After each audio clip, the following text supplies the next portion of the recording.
Hello everyone, स्वागत है आप सभी का 2023 करंट अफेयर सीरीज़ में।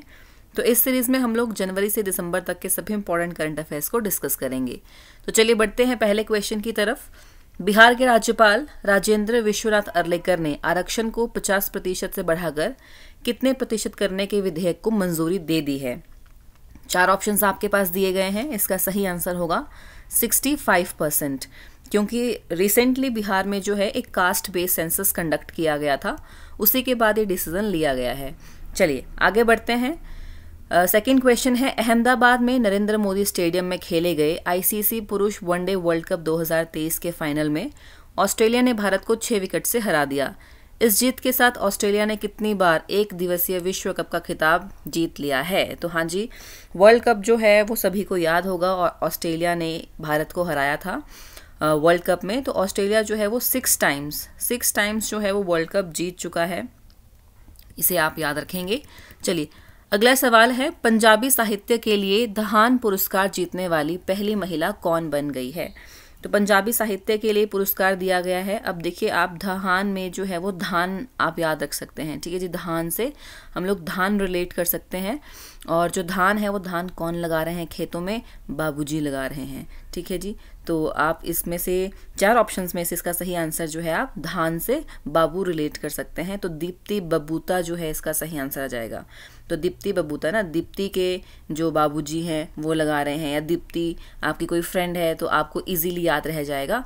और अगर दीप्ति कोई नहीं है जानने वाली तो आपको जो है वो बाबू याद आ जाएगा, है ना। मतलब बाबू से आपने पिताजी याद रखना है, वो बापूजी वाले बाबूजी हैं ये। चलिए नेक्स्ट क्वेश्चन की तरफ हम आगे बढ़ेंगे। किस राज्य ने वैश्विक मत्स्य सम्मेलन 2023 में अंतर्देशीय मत्स्य पालन के लिए सर्वश्रेष्ठ राज्य का पुरस्कार जीता है? तो अंतर्देशीय मत्स्य लिखा गया है, इसका मतलब है इनलैंड फिशरीज, ठीक है जी। इनलैंड फिशरीज आपने ध्यान रखना है। तो इनलैंड फिशरीज में दिया गया है ये। तो इसका आंसर जो है देखिए क्या हो सकता है? महाराष्ट्र, तमिलनाडु, कोस्टल रीजन आपको देखने के लिए मिल जाएंगे, तो ये हम एलिमिनेट कर सकते हैं।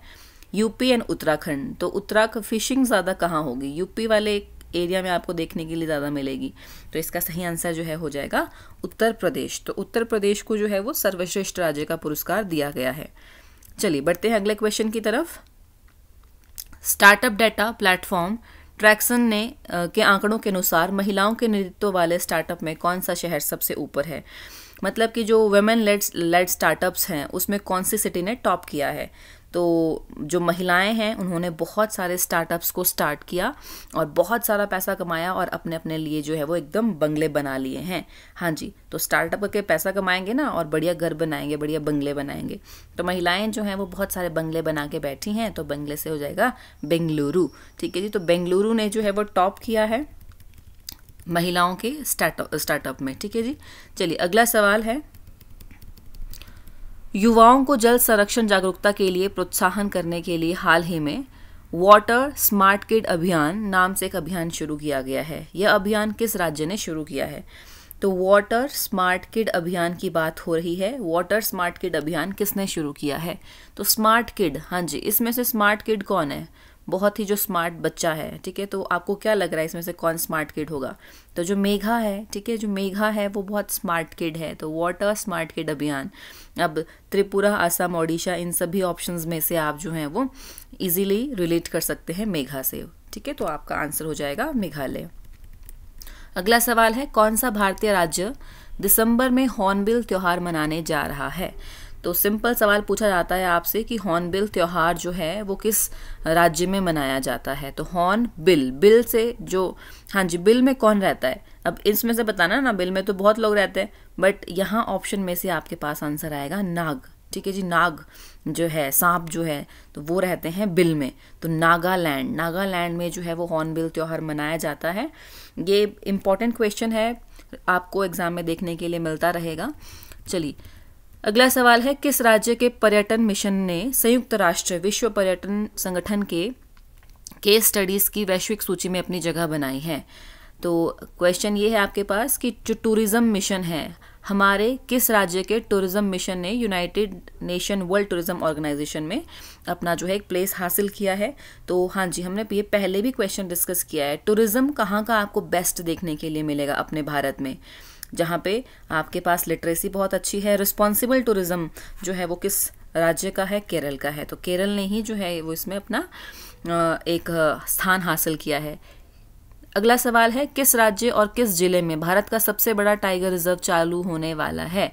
तो इंडियाज़ लार्जेस्ट टाइगर रिजर्व बनेगा। कहाँ पे बनाया जाएगा? ये हुआ क्या है कि 2 वाइल्ड लाइफ सेंचुरीज को मर्ज कर दिया गया है और उन 2 सेंचुरीज को मर्ज करके सबसे बड़ा टाइगर रिजर्व बनाया जाएगा। तो ये बनाया जाएगा दमोह में। ठीक है जी, दमोह में। दमोह पड़ता है मध्य प्रदेश में, क्योंकि इतना बड़ा टाइगर रिजर्व है तो बिल्कुल मध्य में, बिल्कुल सेंटर में उसको बनाएंगे ताकि टाइगर्स इधर उधर भाग ना पाए। तो मध्य आप याद रखिएगा, दमोह डिस्ट्रिक्ट है। अगला सवाल है, सौरभ गांगुली को किस राज्य का ब्रांड एम्बेसडर नियुक्त किया गया है? हाँ जी, तो सौरभ गांगुली जी का जो सीधा सीधा संबंध है वो वेस्ट बंगाल से है। तो वेस्ट बंगाल के जो ब्रांड एम्बेसडर हैं वो बने हैं गांगुली जी। अगला सवाल है, फिक्की के अध्यक्ष के रूप में किसे नियुक्त किया गया है? हाँ जी, फिक्की क्या है? Federation of Indian chamber of commerce and industries. तो इसके अध्यक्ष कौन बने हैं? तो ये इंपॉर्टेंट है, जो भी प्रेसिडेंट होंगे या सीईओज जो बनेंगे वो क्वेश्चन इंपॉर्टेंट आएगा। इसका आंसर है अनीश शाह। तो अनीश शाह आप याद रखेंगे। अगला सवाल है, आवास और शहरी मामलों के मंत्री हरदीप सिंह पुरी ने किस राज्य में 2.0 चुनौती को नया करने, एकीकृत करने और बनाए रखने के लिए सिटी इन्वेस्टमेंट लॉन्च किया है? तो ये कहाँ पे लॉन्च किया है इन्होंने कि हमने जो है वो सिटीज़ में इन्वेस्ट करना है, इनोवेट करना है। तो ये सिटी चैलेंज जो है ये स्टार्ट किया गया है न्यू दिल्ली में। तो न्यू दिल्ली आप याद रखिएगा कि नई दिल्ली की तरह जो है हमने बहुत सारी डेवलपमेंट करनी है सभी सिटीज़ में, और दिल से डेवलपमेंट करनी है। तो दिल से दिल्ली आपको याद रह जाएगा। अगला सवाल है, भारतीय रेलवे ने डैश से प्रस्थान करने वाली भारतीय गौरव ट्रेन, भारत गौरव ट्रेन आप देखिए जरा, भारत गौरव ट्रेन को शुरू करने के लिए IRCTC के साथ सहयोग किया है।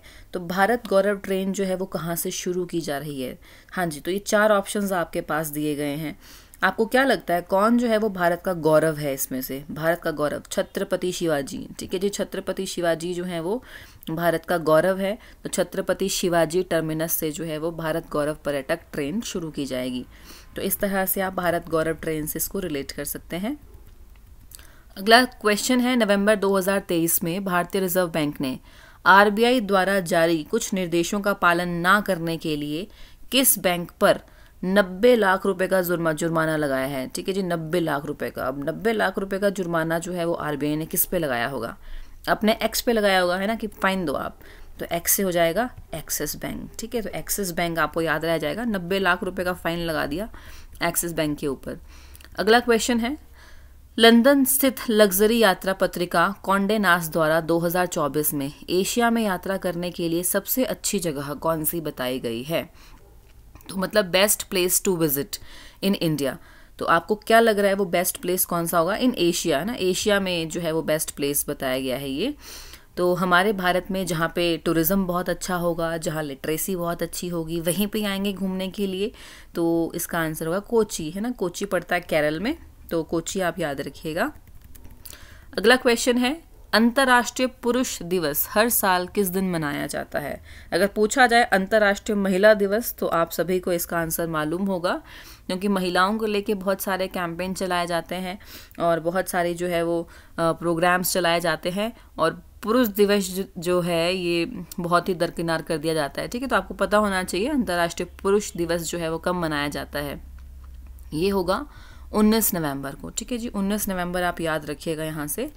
नेक्स्ट क्वेश्चन है, who will be honoured with Maharashtra Lata Mangeshkar award 2023? Lata Mangeshkar पुरस्कार किसे दिया गया है? अब लता मंगेशकर जी का जो संबंध है वो किससे है? म्यूजिक से है ना, संगीत से है।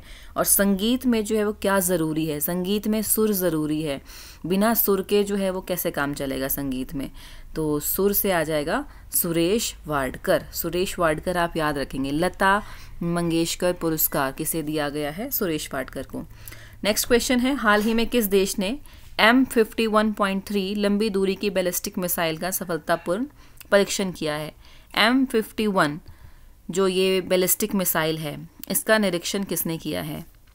तो M51 से आप 51 रुपीज़ याद रख सकते हैं कि 51 रुपीज़ मांगे हमसे। किसने मांगे? हमारे फ्रेंड ने मांगे, तो फ्रेंड से फ्रांस याद हो जाएगा, ठीक है जी, कि मुझे जो है वो 51 मिलियन चाहिए, मुझे फ्रांस जाना है। तो इस तरह से फ्रेंड ने जो है वो पैसे मांग लिए। तो M51 मिसाइल आप याद रखेंगे फ्रांस से। अगला सवाल है कोहली जी से रिलेटेड क्वेश्चन है। भारतीय स्टार बल्लेबाज विराट कोहली, उन सभी को जानते हैं, उन्होंने बहुत अच्छा जो है वो प्रदर्शन किया आईसीसी वर्ल्ड कप 2023 में। तो कोहली ने विश्व कप 2023 में कुल कितने रन बनाए? जिन्होंने वर्ल्ड कप को अच्छे से फॉलो किया है उन्हें इसका आंसर पता होगा। तो हाँ जी, कोहली जी ने कितने रन बनाए 2023 विश्व कप में? इसका सही आंसर आपके पास आ जाएगा। हाँ जी, क्या इसका सही आंसर होगा? 765, ठीक है जी, 765। तो 765 आप यहाँ इजी नंबर है, 765, ठीक है। तो 765 रन इन्होंने यहाँ पे बनाए हैं। नेक्स्ट क्वेश्चन है, शैनिस पलासियोस को 2023 के लिए मिस यूनिवर्स का ताज पहनाया गया है, तो वह किस देश से संबंध रखती हैं? तो पहला क्वेश्चन तो आपको यहाँ से यही क्लियर होना चाहिए कि 2023 में जो मिस यूनिवर्स बनी है वो कौन बनी है। तो मिस यूनिवर्स का नाम क्या है? इनका नाम है शैनिस पलासियोस। तो शैनिस पलासियोस आप याद रखेंगे, ये किस देश से हैं? तो शैनिस जो है वो मिस यूनिवर्स बनी है, और मिस यूनिवर्स बनने के बाद उन्होंने जो है वो कार ले ली है, तो निकार, ठीक है। तो निकारागुआ से आपको ये देखने के लिए मिलेंगी शैनिस पलासियोस। इनका नाम आप याद रखेंगे, इंपॉर्टेंट क्वेश्चन है। मिस यूनिवर्स कौन बनी है? शैनिस पलासियोस बनी है। शैनिस में आप शाइन याद रख सकते हैं कि मिस यूनिवर्स बन के इन्होंने जो है वो शाइन किया है, और अब इनकी जो कार है वो भी इन्होंने शाइन वाली कार ली है। तो निकारागुआ इसका आंसर हो जाएगा। अगला क्वेश्चन है, विनय एम टोन्से को 2 साल के लिए किस बैंक के प्रबंध निदेशक के रूप में नियुक्त किया गया है? मतलब कि मैनेजिंग डायरेक्टर जो है ये 2 साल के लिए बने हैं। ये क्वेश्चन इंपॉर्टेंट आएगा। ये बने हैं SBI, state bank of India, ठीक है जी। SBI के 2 सालों के लिए MD कौन बने हैं? विनय एम टॉन्स। तो विनय एम टॉन्से जो है आपको देखने के लिए मिलेंगे यहाँ पे। अगला क्वेश्चन है, किस देश ने अगले लगभग 100 वर्षों में प्रत्येक जल ग्रहण क्षेत्र के भीतर न्यूनतम 15% स्थानीय जैव विविधता को बहाल करने के लिए एक नया इंटरैक्टिव मानचित्र लॉन्च किया है? तो नेक्स्ट 100 ईयर्स के लिए जो है 15% वहाँ पे जैव विविधता का मतलब हुआ बायोडाइवर्सिटी को बहाल करने के लिए एक नया मानचित्र, एक न्यू जो है वो मैप इन्होंने लॉन्च किया है। तो न्यू मैप किसने लॉन्च किया है? न्यूजीलैंड ने। तो न्यू मैप न्यूजीलैंड, ठीक है, न्यू से न्यू आपको याद रह जाएगा। तो न्यूजीलैंड ने इसे लॉन्च किया है। नेक्स्ट क्वेश्चन है, who has been appointed as an advisor to US India Strategic and Partnership Forum Board? अभी जो है वो US और इंडिया की जो स्ट्रैटेजिक पार्टनरशिप है उसके लिए किसे जो है एडवाइज़र नियुक्त किया गया है? तो किसे एडवाइज़र नियुक्त किया जाएगा? जिसको जो है वो बहुत एक्सपीरियंस होगा इस फील्ड में। और ये जो आपको 4 ऑप्शंस दिखाई दे रहे हैं इसमें से अजय कुमार इसका सही आंसर आएगा, क्योंकि अजय कुमार जो है वो डिफेंस सेक्रेटरी जो है वो भारत के रहे हैं, और सबसे लंबे समय तक जो है डिफेंस सेक्रेटरी यही रहे हैं। तो अजय कुमार इसका सही आंसर हो जाएगा। अगला सवाल है, विराट कोहली वनडे क्रिकेट में 50 शतक लगाने वाले दुनिया के पहले बल्लेबाज बन गए हैं। कोहली ने कितनी पारियों में यह मुकाम हासिल किया है? हाँ जी, तो इन्होंने नया रिकॉर्ड बनाया है, 50 शतक लगाने वाले हैं ना वनडे में, वो बन गए हैं कोहली जी, और इसका सही आंसर आएगा 279। तो वर्ल्ड कप जो है इस बार भारत ने होस्ट किया था, तो वर्ल्ड कप से क्वेश्चन आने के चांसेस आपको बहुत ज़्यादा मिलेंगे। नेक्स्ट क्वेश्चन है, वैक्लेव हैवेल सेंटर द्वारा पहले lifetime disturbing the peace award से किसे सम्मानित किया गया है? हाँ जी, lifetime disturbing the peace, किसकी पीस जो है वो बहुत डिस्टर्ब होती रहती है, तो वो कौन है? वो सल्लू भाई हैं, सलमान रुश्दी। तो ये सलमान खान से आप याद रख सकते हैं इसको, कि जो सलमान खान है उनकी लाइफ में कुछ ना कुछ पचड़ा हमेशा पड़ता ही रहता है, तो उनकी जो पीस है वो डिस्टर्ब होती रहती है। तो सलमान रुश्दी इसका सही आंसर आ जाएगा। अगला सवाल है, हाल ही में दुनिया की सबसे ऊंची चोटी माउंट एवरेस्ट के सामने 21,500 फीट की ऊंचाई से हेलीकॉप्टर से किसने छलांग लगाई है? देखिए, अब कौन वो महान व्यक्ति होगा जिन्होंने माउंट एवरेस्ट के सामने 21,500 फीट से छलांग लगा दी? तो क्या लगता है आपको? इसका सही आंसर आएगा शी, ठीक है जी, शी का मतलब क्या हुआ? वह। स्त्री, ठीक है, स्त्री के लिए यूज़ करेंगे ना, महिला के लिए शी, तो वह स्त्री है, वह कुछ भी कर सकती है, वो माउंट एवरेस्ट के सामने से भी छलांग लगा सकती है। कहाँ के लिए? तल के लिए। तो तल के लिए इन्होंने जो है वो छलांग लगा दी, ठीक है। तो तल, देखिए इसका सही आंसर हो जाएगा शीतल। तो शी ने छलांग लगाई तल के लिए, शीतल। इजी, इंपॉर्टेंट क्वेश्चन है, आपने याद रखना है। किस देश ने भारत को एग्ला-एस हैंड हेल्ड एंटी एयरक्राफ्ट मिसाइलों की आपूर्ति के लिए एक अनुबंध पे हस्ताक्षर किए हैं? तो एग्ला-एस जो ये एयरक्राफ्ट मिसाइल्स हैं, ये भारत को कौन देगा? तो इग्ला से आपको ना इग्लू याद रह जाएगा, इग्ला, इग्लू। इग्लूज जो हैं वो क्या होते हैं? बर्फ़ के बने हुए जो छोटे छोटे से घर से होते हैं। तो आपको वो साइबेरियन रीजन में देखने के लिए मिलेंगे ना। तो साइबेरियन रीजन कहाँ पे है? इसमें रशिया में आपको देखने के लिए मिलेगा, तो रशिया आप याद रख सकते हैं। तो इग्ला-एस जो मिसाइल्स हैं, इग्लूज, साइबेरिया, रशिया, तो वहाँ से हमने जो है वो ये मिसाइल्स लिए हैं। नेक्स्ट क्वेश्चन है, किस कंपनी ने LCA तेजस MK-1A के BM इंजन उत्पादन के निर्माण के लिए CSIR राष्ट्रीय एरोस्पेस प्रयोगशाला के साथ प्रौद्योगिक हस्तांतरण समझौते पर हस्ताक्षर किए हैं? तो इसका सही आंसर क्या होगा? Hindustan aeronautics limited. Hindustan aeronautics limited के साथ जो है वो हस्ताक्षर किए गए हैं इस प्रयोगशाला को बनाने के लिए, ठीक है। सॉरी, LCA तेजस MK-1 के इंजन को बनाने के लिए जो है वो हिंदुस्तान एरोनॉटिक्स लिमिटेड के साथ साइन किए गए हैं। Next question, who become the first batsman to hit 56 in world cup? हाँ जी, तो 50 छक्के लगाने वाले पहले बल्लेबाज कौन बन गए हैं विश्व कप में? तो इसका सही आंसर होगा रोहित शर्मा। शर्मा जी ने शर्माते शर्माते 50 छक्के जो हैं वो लगा ही दिए और जल्दी जल्दी आउट हो गए, चले गए। तो रोहित शर्मा की परफॉर्मेंस आप सभी ने देखी है वर्ल्ड कप में। अगला सवाल है, कौन सा देश voice of global south summit के दूसरे संस्करण की मेज़बानी करेगा? वॉइस ऑफ इंडिया, इस तरह के बहुत सारे कंपटीशन भारत में चलते रहते हैं, तो वॉइस ऑफ ग्लोबल भी कौन होस्ट करेगा? भारत होस्ट करेगा। जैसे voice of India, Indian idol यहाँ पे चला रहता है, उसी तरह से वॉइस ऑफ जो ग्लोबल है वो भी इंडिया होस्ट करेगा। और इसी के साथ हमारे 30 क्वेश्चंस जो है वो कंप्लीट होते हैं। एक बार आप इन्हें रिवाइज ज़रूर कीजिएगा, ये क्वेश्चंस आपको इजीली याद हो जाएंगे। तो हम मिलते हैं नेक्स्ट लेक्चर में। Okay, bye, thank you.